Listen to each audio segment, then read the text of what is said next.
اللہ رب العزت نے اس امت کا انتخاب فرمایا ہے.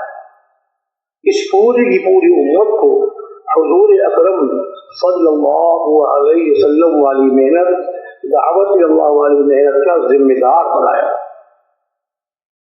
اور اس محنت پر اللہ رب العزت کی مددیں محنت کرنے والوں کے ساتھ ہوتی ہیں. اور اس محنت پر اللہ رب العزت دنیا میں بھی عزت دیتے ہیں، آخرت میں بھی عزت دیتے ہیں. اور اس محنت کرنے والوں کے اللہ تعالیٰ دنیا کے بھی کام بناتے ہیں، آخرت کے بھی کام بناتے ہیں. آج امت اپنی اس محنت کو، اپنے اس فرض کو بھول چکی. جب اس محنت کو بھول چکی، اپنے اس فرض کو بھول گئی، اللہ رب العزت کی مددیں اسے اٹھ گئی. اللہ رب العزت کی رحمتیں، اللہ تعالیٰ کی طرف سے برکتیں نازل ہونی بند ہو گئی. امت جب اس وقت آئے گی، اللہ رب العزت کی طرف سے برکتیں، رحمتیں نازل ہوں گی. صحابہ کرام رضی اللہ تعالی عنہم اجمعین نے اس محنت کو اپنی محنت بنایا، اس محنت کو اپنی زندگی کا مقصد بنایا. ہر دم ہر حال میں اس محنت کو کرنے والے بنے. حضور اکرم صلی اللہ علیہ وسلم کا ایک غزوہ ایسا ہے کہ جس میں صحابہ کے پاس سفر میں جانے کے لیے پاؤں میں جوتیاں نہیں تھیں، جوتیوں کا انتظام نہیں تھا، اور تقاضا آ گیا اللہ کی راہ میں نکلنے کا. صحابہ ننگے پاؤں نکلے. کسی نے بھی عذر نہیں کیا یا رسول اللہ میں کیسے جا سکتا ہوں، ننگے پاؤں کیسے چلوں گا. سب نکلے. اور اب ننگے پاؤں جوتیوں کے بغیر عرب کی گرم ریت اور اس ریت میں کانٹے، چھوٹی چھوٹی کنکریاں اور گرم ریت، پاؤں جھلکتے رہے اور پاؤں میں زخم ہو گئے، خون رسنے لگا، پاؤں سے خون رسنے لگا. صحابہ کرام رضی اللہ عنہم نے اپنے کپڑے پھاڑ کے پٹیاں بنا کے اپنے پاؤں پر پٹیاں باندھی. خون رس رہا تھا پاؤں سے، پاؤں زخمی ہو گئے تھے. تو اس لیے اس غزوے کا نام یہ بھی فرمایا جاتا ہے کہ اس غزوے کا نام غزوہ ذات الرقاع، پٹیوں والا غزوہ. بھوک آتی، پیاس آتی، جو بھی حال ہوتا، حضور اقدس صلی اللہ علیہ وسلم کے ساتھ صحابہ نکلتے تھے. اور آپ کے بعد بھی، آپ کے دنیا سے پردہ فرمانے کے بعد بھی صحابہ کرام اسی ذوق شوق سے، اسی فکر اور ذمہ داری کا احساس کرتے ہوئے اللہ کے راستے میں دنیا کے کونے کونے پہنچے. اور دنیا میں وہ اس لیے نہیں کہتے کہ مال کمائیں، وہاں سے چیزیں اکٹھی کر کے لائیں، بلکہ وہ تو صرف اور صرف اس لیے کہتے تاکہ اللہ کا دین زندہ ہو جائے اور مسلمان ہو جائیں. وہ جو غیر مسلم ہیں، کافر ہیں، وہ کفر کو چھوڑ کر اور بے دینی کو چھوڑ کر اسلام میں داخل ہو جائیں اور اللہ کو راضی کرنے والے بن جائیں، اور اس کے ساتھ ساتھ دین کو زندہ کرنے کی محنت کرنے والے بن جائیں. اس لیے کہ ہمارے پیارے نبی صلی اللہ علیہ وسلم نے مکہ مکرمہ میں، مدینہ منورہ میں، مکہ مکرمہ میں جو تقریباً 13 سال کے قریب آپ نے مشقتیں اٹھائی، تکلیفیں اٹھائی، آپ کے صحابہ نے، اور صحابہ مردوں نے اور صحابیات عورتوں نے بھی مشقتیں، تکلیفیں برداشت کی. جیسے مردوں کو دعوت دیا کرتے تھے، ایسی صحابیات مسورات گھروں میں جا کر مسورات کو دعوت دیا کرتے تھے. ایک صحابیہ حضرت ام شریک رضی اللہ تعالی عنہا، کافروں کے گھروں میں جا کر وہ کافر جو بتوں کی پوجا کرتے تھے، اپنے ہاتھ سے بنائے ہوئے پتھر کی مورتیاں ان کے آگے جھکتے تھے اور ان سے اپنی ضرورتوں کے پورا ہونے کو سمجھتے تھے. یہ مورتی میں سفر میں جا رہا ہوں، یہ میری حفاظت کرے گی. اس کی پوجا پاٹ کرتے کہ میں سفر میں جا رہا ہوں، میری حفاظت کرنا. اب وہ پتھر کی مورتیاں جو نہ سن سکتی ہیں، نہ بول سکتی ہیں، نہ دیکھ سکتی ہیں، وہ تمہاری کیا مدد کرے گی؟ جو اپنے بننے میں تمہاری محتاج، وہ تمہاری کیا مدد کرے گی؟ لیکن شیطان نے ایسا لوگوں کے دلوں میں یقین ڈالا کہ ان مورتیوں کے سامنے جھکتے تھے، سجدے کرتے تھے اور ان سے اپنی ضرورتیں مانگتے تھے. ایک مرتبہ ہمارے پیارے نبی صلی اللہ علیہ وسلم حضرت ام شریف کی بات سنا رہا تھا میں. حضرت ام شریف رضی اللہ عنہا گھروں میں جا جا کر کافروں کی عورتوں کو دعوت دیا کرتی تھی. اب عورت سے متاثر ہوتی ہے جیسے مرد سے متاثر ہوتے ہیں, عورتیں سے متاثر ہوتی ہیں. وہ ان کی باتیں سن کے متاثر ہوتی تھی اور ایمان یقین کی باتیں کرنے لگ جاتی تھی. رات کو ان کے مرد کافر آتے تھے, دیکھتے تھے ان کی عورتیں تو عجیب سی باتیں کر رہی ہیں, ایک اللہ کی باتیں کر رہی ہیں, یقین کی باتیں کر رہی ہیں, ایمان کی باتیں کر رہی ہیں. وہ حیران ہوتے تھے کہ اب یہ تو گھروں کے اندر رہنے والی عورتیں ہیں, ان کو کس نے بگاڑ دیا, تو بگڑنا کیسے تھے. حضور اکرم صلی اللہ علیہ وسلم کی باتوں کو وہ جو قبول کرتا تھا کہتے تھے یہ بے دین ہو گیا, سوابی ہو گیا, بے دین ہو گیا. وہ کہتے تھے ہمارے گھر میں کون آیا, ہماری عورتوں کو خراب کر دیا, بے دین کر دیا.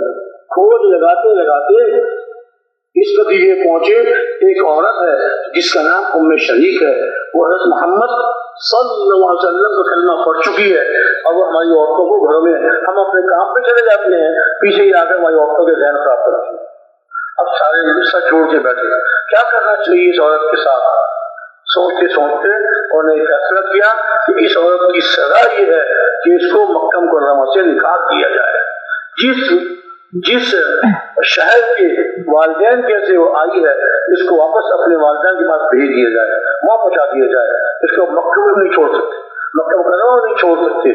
کافر مقرر کیے, وہ کافر ایسے ظالم کہ خود تو اونٹوں پہ سفر کر رہے ہیں اور ان کو پیدل چلاتے تھے. عورت گرمی, مکہ مکرمہ کی سخت گرمی, گرم اور اس کے چلاتے تھے. نہ کھانے کو کچھ دیا, نہ پینے کو کچھ دیا, اور کوئی سوال نہیں کیا. ایک دن گزر گیا, 2 دن گزر گئے, 3 دن گزر گئے. نڈھال ہو گئی, بھوک سے, پیاس سے, تکان سے نڈھال ہو گئی اور ان کو یقین ہو گیا کہ بس میری موت کا وقت قریب آ گیا. اب کافروں کو بھی یقین ہو گیا, اور کافر ان 3 دنوں میں جب تھک جاتے تھے اونٹوں سے اترتے, خیمہ لگاتے, کھاتے پیتے اور خیمے کے اندر سو جاتے. جب ان کی تھکان اتر جاتی, نیند پوری ہو جاتی, پھر اٹھتے اور اونٹوں میں سوار ہوتے اور پھر سمجھو کرتے تھے. جب تیسرے دن وہ اترے اونٹوں سے, خیمہ لگایا, کھایا پیا, اور ان کو یقین تھا کہ اب ہم اس کو کچھ کھانے کو نہیں دے رہے, پینے کو پانی نہیں دے رہے, ہم سو جاتے ہیں. جب سو کے اٹھیں گے یہ ہمیں مری نہیں ملے گی, لاش پڑی ہوگی اس کی, ہم کھٹک کھود اس کی لاش کو دبا دیں گے اور مکہ مکرمہ واپس چلے جائیں گے. خود حضرت ام شریک بھی ریت پر پڑی ہوئی تھی, گرم تپتی ہوئی ریت پر پڑی ہوئی تھی اور آسمان کی طرف دیکھ رہی تھی کب فرشتے آئیں گے, کب فرشتے آئیں گے آ کے میری روح نکال دیں. فرشتے تو آئے نہیں, البتہ اللہ کی مدد آ گئی, اللہ کی مدد آ گئی. اللہ نے کرم فرمایا, آسمان سے ایک ڈوز اللہ نے اتارا, سفید رسی سے بندھا ہوا تھا, آہستہ آہستہ نیچا, آہستہ آہستہ نیچا, حتیٰ کہ ان کے سینے کے قریب پہنچ گیا. یہ اٹھ کے بیٹھ گئی, سمجھ گئی اللہ کی مدد آئی ہے. بڑا ڈوز تھا, اس کے اندر ٹھنڈا میٹھا جنت کا پانی, اس کے اندر ٹھنڈا میٹھا جنت کا پانی. ایک عورت کے ساتھ اللہ کی مدد, جو عورت چلی ہوئی تھی, استقامت اختیار کی ہوئی تھی. اگر مکہ مکرمہ میں کہہ رہی تھی آئندہ میں کام نہیں کروں گی, ایک جملہ کہہ رہی تھی اب یہ کام نہیں کروں گی, تو کوئی کافر کا مسئلہ بھیجتا, کوئی کافر پہ سختی نہ کرتا. لیکن یہ کہ باتیں جمی رہی, میں ایمان لائی ہوں, ایمان کی دعوت دینا یہ میرا کام ہے, یہ کروں گی. اب وہ اٹھ کے بیٹھی, دیکھا بڑا ڈول ہے, اس میں جنت کا ٹھنڈا میٹھا پانی.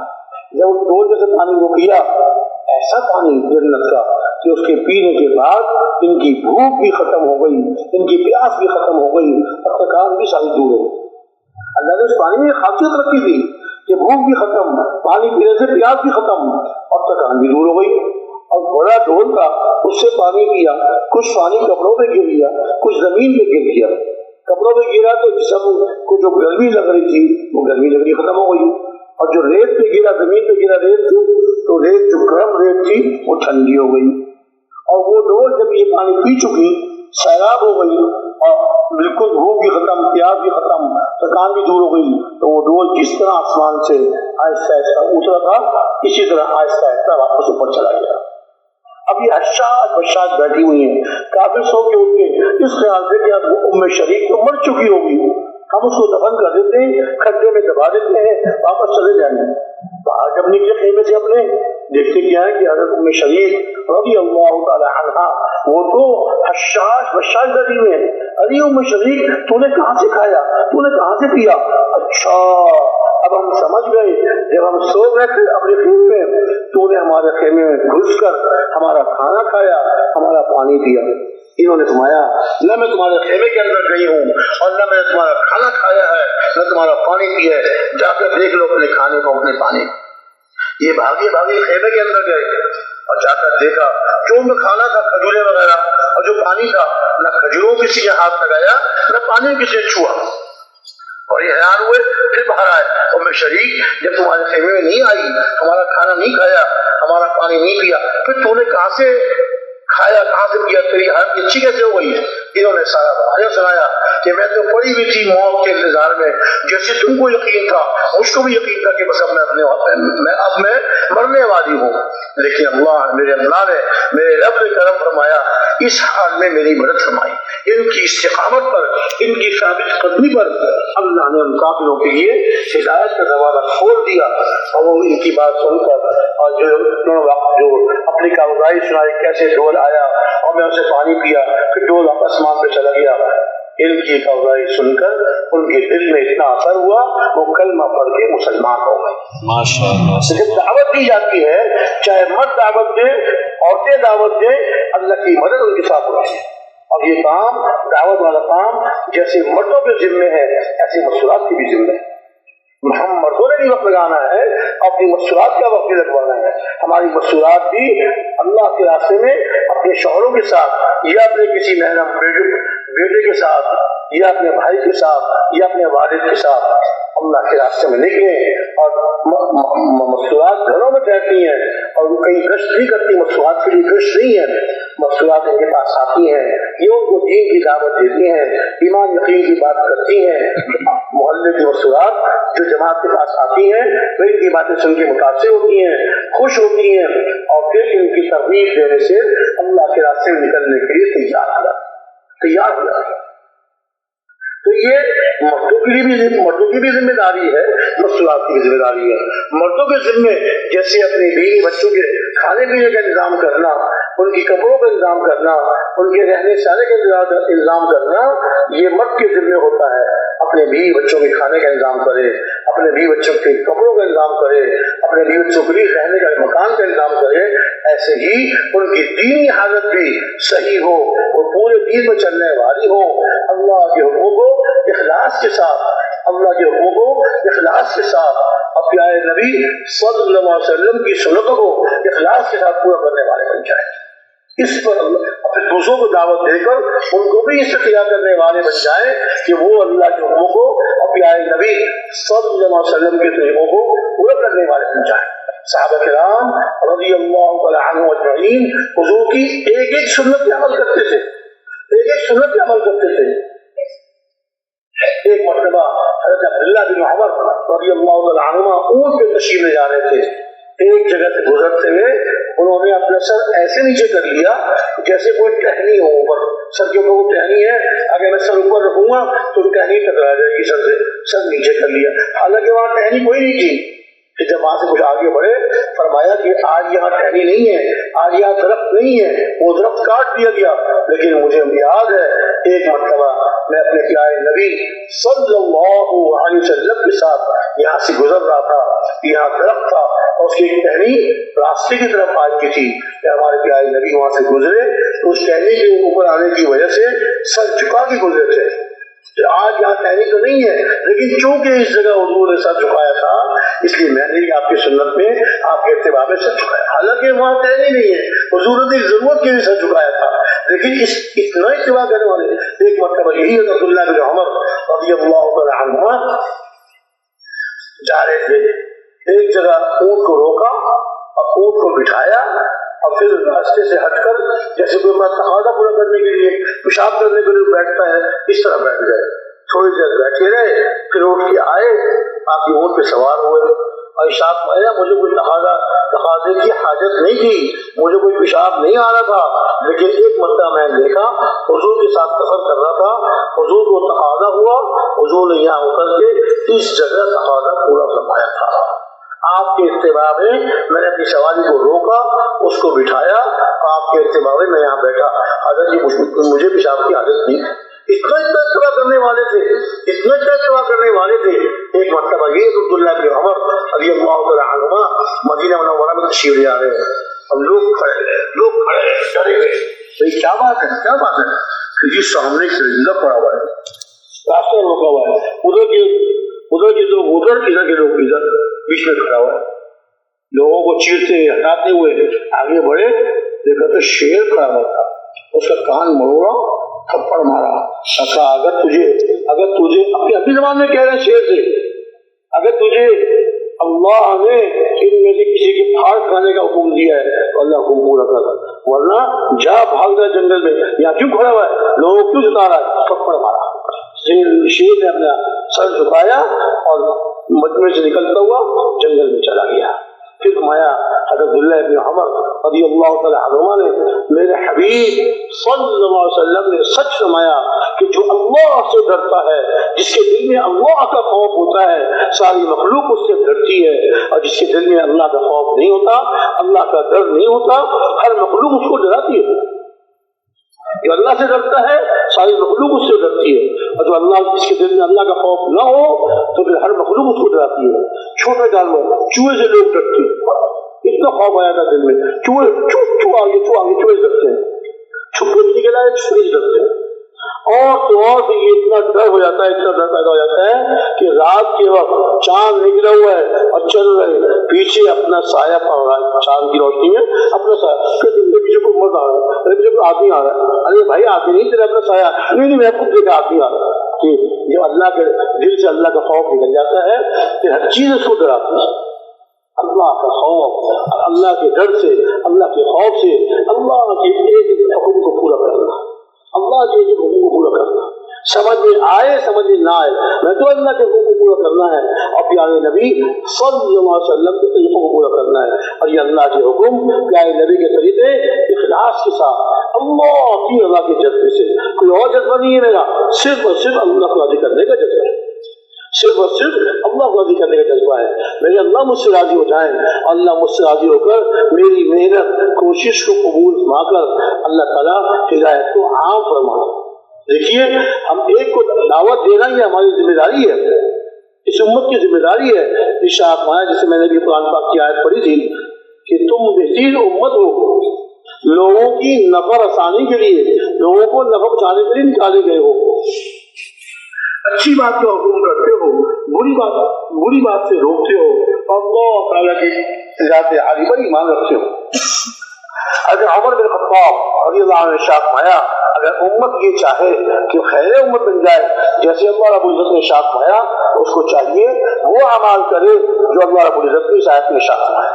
امر بالمعروف، لوگوں کو اچھی بات کی طرف لے کے آنا، اچھی بات کا حکم کرنا، یعنی ان کو ترغیب دے کر، شوق دلا کر نیکی کے کام کی طرف ان کو لے کے آنا، اور وعید سنا کر اللہ کے حکموں کو توڑنے پر جو وعید آتی ہے اس سے بچانے کے لیے وعید سنا کر اور اس سے بچانا۔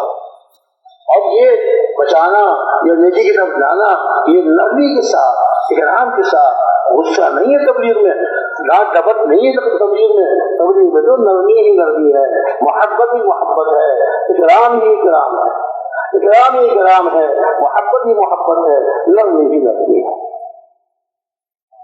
نرمی ہی نرمی ہے۔ ہمارے پیارے نبی صلی اللہ علیہ وسلم ایک مرتبہ مسجد نبوی میں بیٹھے ہوئے تھے، صحابہ آپ کے ہاتھ بیٹھے ہوئے تھے، ایک اعرابی، دیہات کے رہنے والے، گاؤں کے رہنے والے ایک اعرابی آئے، حضور کی خدمت میں آ کے بیٹھ گئے، سلام کیا، بیٹھ گئے، اور تھوڑے بیٹھے اور اس کے بعد اٹھے اور مسجد کے کونے میں جا کر پیشاب کرنا، مسجد کے اندر پیشاب کرنے لگے۔ صحابہ اٹھے ان کو روکنے کے لیے، لیکن حضور اکرم صلی اللہ علیہ وسلم نے ان روکنے والے صحابہ کو روکا، کرنے لگ جا۔ اب کتنا بڑی برائی ہے، کتنا بڑا منکر، کتنا بڑا گناہ، مسجد میں تو کوئی ناپاک چیز بھی لے کے نہیں آنی چاہیے کہ ایسے مسجد میں پیشاب کرے آدمی، بہت بڑا گناہ. حضور نے روک دیا. حضور امت کے شفیق تھے, رحیم تھے, شفقت والے, رحم والے, کریم تھے, کرم والے. اپنے امت کے فرد کے لیے اگر صحابہ ان کو پیشاب کرتے کرتے روکتے تو خطرہ تھا اچانک پیشاب کرتے ہوتے پیشاب کو روکتے. ایسا نہ ہوتا کہ کہیں ایسا نہ ہو کہیں ان کو اندرونی بیماری ہو جائے. میں پیشاب کر لیں اب یہ حضور کی زندگی سے, حضور کی پیاری پیاری مبارک زندگی سے طرف ملتا ہے. کسی کو اگر برائی سے روکنا بھی ہے تو اس کو تانے دے کر اور غصوں سے غصہ کر کے اور اس کو جتا کر نہیں بلکہ نرمی محبت سے. جی ہاں, جب وہ پیشاب کر کے اٹھے حضور نے ان کو بلایا, پاس بلایا اور ان کو سمجھایا کہ دیکھو یہ اللہ کا گھر ہے, یہ مسجد ہے, یا ناپاک چیز نہیں آنی چاہیے اور یا ناپاک پیشاب نہیں کرنا چاہیے. دیکھو اللہ کے ذکر کے لیے ہے, قرآن پاک کی تلاوت کے لیے ہے, اللہ کی عبادت کے لیے. ایسے پیار سے کہا, ایسی محبت سے سمجھایا. اب ساری زندگی کے لیے انہوں نے طے کر لیا کہ مسجد میں نہ کوئی ناپاک چیز لانی ہے اور نہ مسجد میں کوئی پیشاب وغیرہ کرنا ہے. منکر ختم ہو گیا. وہ کہتے تبلیغ والے منکر سے لوگ تھے. تبلیغ والے ماننے والے بڑے مایا کرتے تھے کہ دیکھو معروف کو زندہ کرنا, اچھائی کو زندہ کرنا, اچھائی کو زندہ کرنے کے لیے محنت کرنا. جب اچھائی زندہ ہو جائے گی تو برائی ختم ہو جائے گی. ایک آدمی نماز نہیں پڑھتا, کتنی بڑی غلط بات ہے, کتنے بڑے گناہ کی بات ہے. مسلمانوں کی نماز نہیں پڑھتا, آپ نے اسے دوستی لگائی, جوڑ دکھایا, اس سے ملتے رہے, آہستہ آہستہ کر کے اس کو مسجد میں آنے والا بنا دیا. اب وہ کبھی ایک نماز میں آ رہا ہے, کبھی دو میں آ رہا ہے, کبھی نہیں بھی آ رہا, لیکن آپ مایوس نہیں ہوئے, آہستہ آہستہ ترغیب دیتے رہے. پھر اس کو تعلیم میں بیٹھنے کی ترغیب دی, وہ تعلیم بیٹھنے لگا. آہستہ آہستہ اس کے دل میں شوق پیدا ہوا اور 5 وقت کی نماز کا پکا نمازی بن گیا. اب بتائیے نماز چھوڑنا کتنا بڑا منکر, کتنا بڑا گناہ. اس کے لیے کیا فرمایا کہ نماز پڑھنے کی ترغیب دے کر, نماز پڑھنے کا فائدہ بتا کر, تعلیم بتا کے نماز کے فوائد سنے گا, فضائل سنے گا, دل میں شوق پیدا ہوگا, نماز شروع کر دے گا. تو نماز چھوڑنے کا جو گناہ ہے اور نماز چھوڑنے کا جو منکر ہے وہ اس نے چھوڑ دیا اور نماز پر آ گیا. منکر چھوڑ دیا, معروف پر آ گیا. معروف زندہ ہوگا, منکر ختم ہوگا.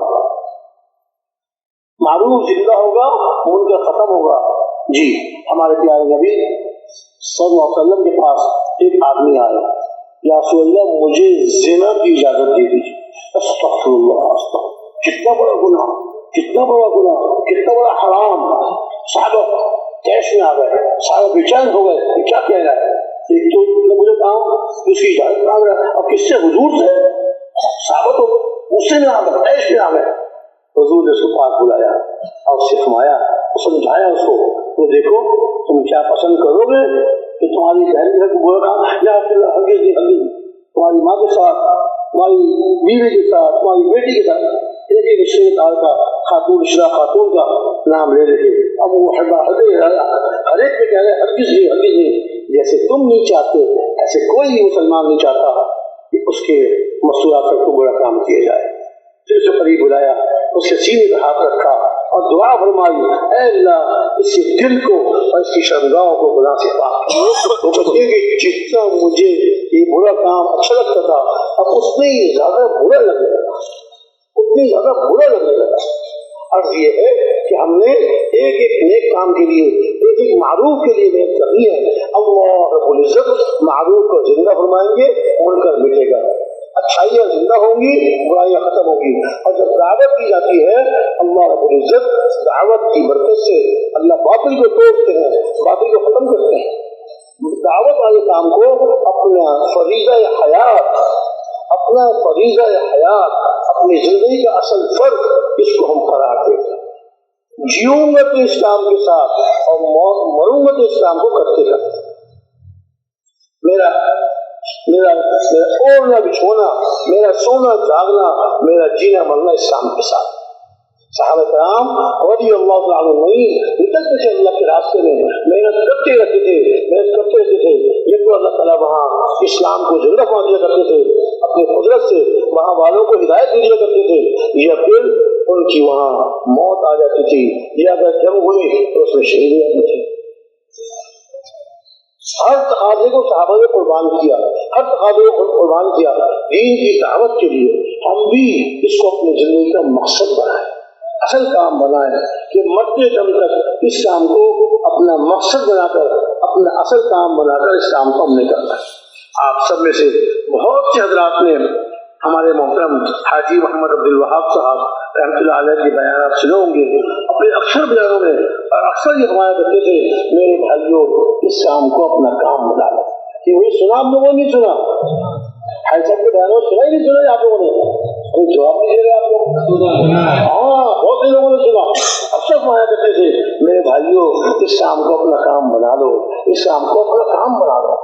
جیسے آج دکاندار نے دکانداری کو تجارت کو اپنا کام بنایا، کارخانے والے نے کارخانہ چلانے کو اپنا کام بنایا، جیسے باغ اور کھیت والے نے باغ میں محنت کرنے کو اور کھیت میں کام کرنے کو اپنا کام بنایا، فرمایا کرتے تھے اس دعوت والی محنت کو، حضور والی جو مبارک محنت کو اپنا کام بنا لو۔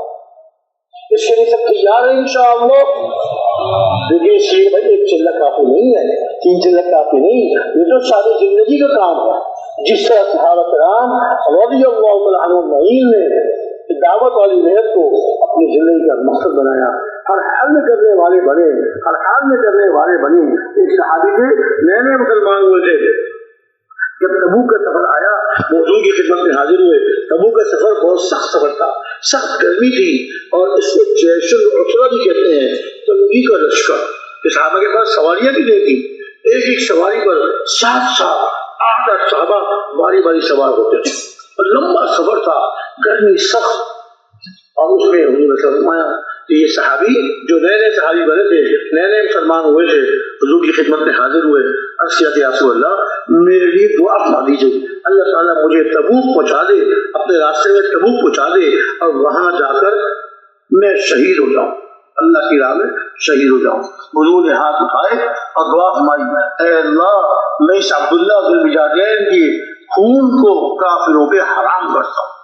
وہ رونے لگے کہ رسول اللہ میں تو آیا تھا دعا کرانے آپ سے کہ میری شہادت کی دعا کر رہے ہیں، شہادت کی دعا کر رہے ہیں، آپ نے تو میرے خون کو کافر میں حرام کر دیا۔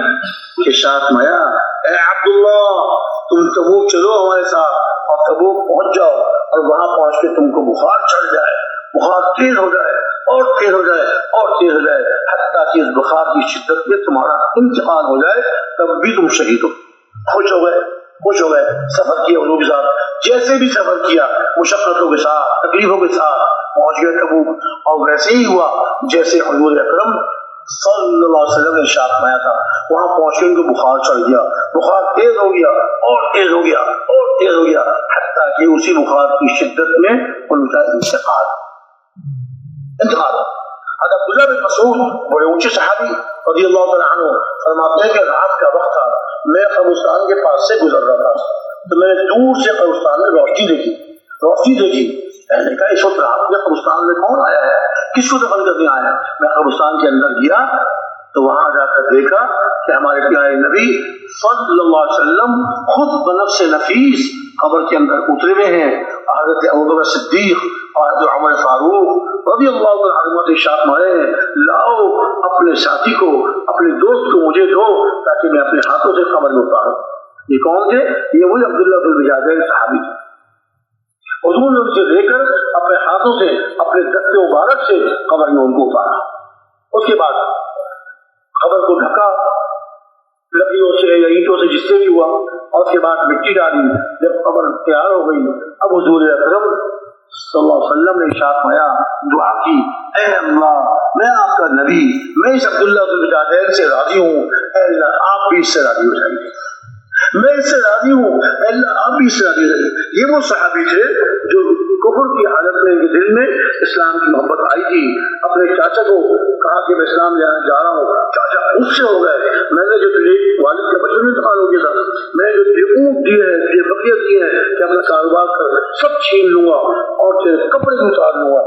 کپڑے بھی لگا کہ چاچا نے پرورش کی تھی، انہوں نے جو ہے کہا لے لو کہ سارے اونٹ، لے لو کہ ساری بکریاں، مجھے نہیں چاہیے، اور کپڑے اتار کے ڈال دی چاچا کے سامنے، مجھے تمہارے کپڑے بھی نہیں، تم کیا اتارو گے؟ میں اتار کے خود دے دیتا ہوں۔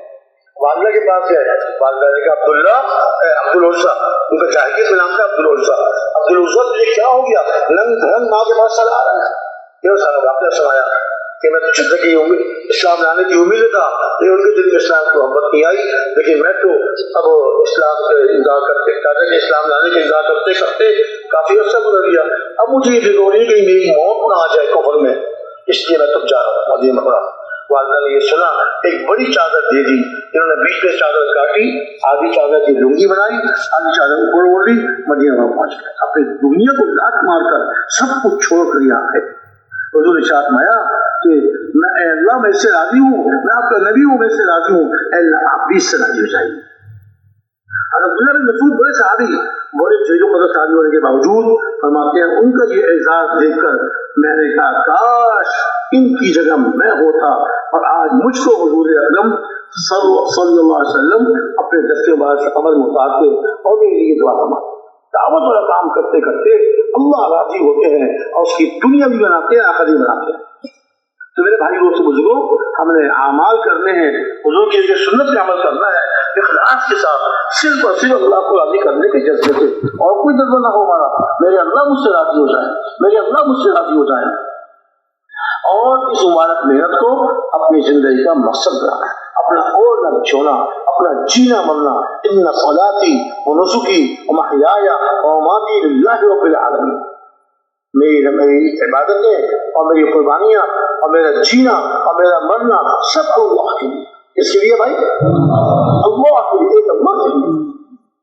تو میرے بھائی دوستوں بزرگوں، اس محنت کو اپنی محنت بنانا ہے اور اس محنت کے تقاضوں کو پورا کرنا ہے۔ دنیا کے تقاضے، دنیا کی ضرورتیں، گھر والوں کی، بال بچوں کی ضرورتیں، ان کو ہم پیچھے کریں گے اور دین کی دعوت والا کام کو آگے رکھیں۔ چھوڑنا ان کو بھی نہیں ہے، کاروبار کو بھی نہیں چھوڑنا، بچوں کی ضروریات کے لیے انتظام کرنا ہے، محنت کرنی ہے، لیکن اصل اس کو بنائیں۔ کبھی ضرورت پڑ جائے، ایسا تقاضا آ جائے کہ ایک طرف دنیا کا تقاضا ہے، ایک طرف دین کی دعوت کا تقاضا ہے، تو ہم دین کی اور دین کی دعوت کے تقاضے کو مقدم کریں گے اور دنیا کے تقاضے کو پیچھے کریں گے۔ اس پر اللہ کی طرف سے رحمتوں اور برکتوں کے دروازے کھل جائیں گے، اللہ ہماری روزی برکت دیں گے اور اللہ کی طرف سے رحمتیں نازل ہوں گی۔ تو آپ سب تیار ہیں پوری زندگی کے لیے انشاءاللہ؟ ماشاءاللہ ماشاءاللہ۔ اور پوری دنیا میں جانے کے لیے کون کون تیار ہے؟ دنیا کے کونے کونے میں جائیں گے، ایک ایک برج اعظم میں جائیں گے، اللہ کے دین کو اور دین کی محنت کو زندہ کرنے کے لیے ہم اپنی جان کی بازی لگا دیں۔ تیار ہے اس کے لیے بھائی؟ ملکوں میں جانے کے لیے اپنی جیب میں قیامت کی جگہ جیب میں کتنے پیسے ہیں، میرے پاس گھر میں کتنے پیسے رکھے ہیں، بلکہ غیب پہ نگاہ رکھیے، اللہ تعالیٰ غیب سے آپ کے لیے انتظام بنائے۔ وہ تیار ہے ان شاء اللہ؟ ایک دوسرے کو خوب دعوت دیں، ابھی اجتماع ہمارا شروع ہو چکا ہے، تو ایک دوسرے کو خوب دعوت دیں، تیار کریں، اجتماع میں آنے والے مجموعے خوب محنت کریں۔ دیکھیے سارے لوگ ہمارے مسلمان بھائی جو ہے اپنے گھروں کو چھوڑ کر، اپنے بال بچوں کو چھوڑ کر، اپنے کاروبار کو، اپنے گھر بار کو چھوڑ کر آئے ہیں، ان کا محنت کریں، ماحول میں آئے ہیں، تھوڑی سی محنت سے راضی ہو جائیں گے۔ 4 مہینے کے لیے، ایک چلنے کے لیے، اور 4 مہینے لگا چکے ہیں، 7 مہینے کے لیے، 1 سال کے لیے ہم تیار کریں، خوب دعوت دیں۔ ہمارے اس مجمع میں ہر وقت دعوت کی فضا ایسی کریں گے نا بھائی انشاءاللہ، اور رات کو تہجد میں اٹھ کر رو رو کے اللہ سے دعائیں مانگیں، اپنے لیے بھی، اپنے بال بچوں کے لیے بھی، اپنے رشتے داروں کے لیے بھی، اور پوری امت کے لیے رو رو کے اللہ سے دعا مانگیں۔ دعائیں کون کون کرے گا بھائی؟ سب کریں گے نا؟ دیکھو تہجد کے وقت میں سونا نہیں، اب تو راتیں بھی لمبی ہو گئی ہیں، تہجد کے وقت میں ہم اہتمام سے اٹھیں، وضو کریں، نفل پڑھیں، لمبے لمبے سے قرات کریں، قرآن شریف پڑھ کے اللہ کو سنائیں، اور نوافل کے بعد اللہ تعالیٰ کا ذکر کثیر کریں۔ تیسرا بڑا عمل تہجد کا قرآن پاک کی تلاوت، قرآن پاک کے دیکھ کر کریں، اور چوتھا بڑا عمل لمبی لمبی دعائیں کریں گے نا بھائی انشاءاللہ۔ اپنے وقت کی عبادت کریں، اپنی ضروریات خدمتوں کو پوری کر لیں، انفرادی وقت میں پوری کر لیں، باقی سارا وقت یا اجتماعی اعمال میں، یا ایک دوسرے کو دعوت دینے میں، یا پھر انفرادی اعمال۔ اللہ تعالیٰ مجھے بھی توفیق عطا فرمائے، آپ لوگوں کو توفیق عطا فرمائے، ہم سب کو اور پوری امت کو اللہ قبول فرمائے، آمین۔ تو کہیے بھائی۔